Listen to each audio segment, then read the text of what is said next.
Dneska vám ukážem, ako viem poskladať Rubikovú kocku po slepu. Len si vidím najprv zamiešať. Kocku mám pomiešanú a idem ju teraz poskladať po slepu. Mám si túto šatku. Počkajte. To je takto, takže takto. Dobre. Aby ste to videli takto. No dobre. A tu je zóna. Dobre.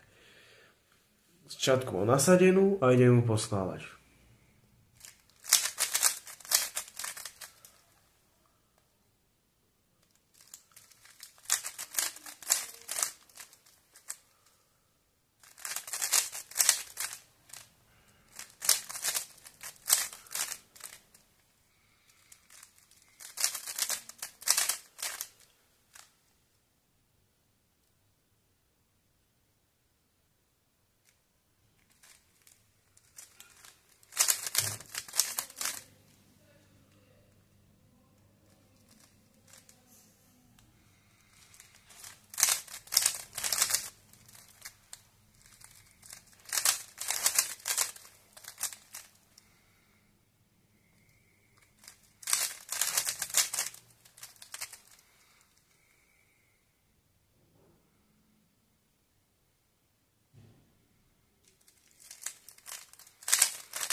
Kocka by mala byť poskladaná a mám ju poskladanú. Vidíte, že som neklamal.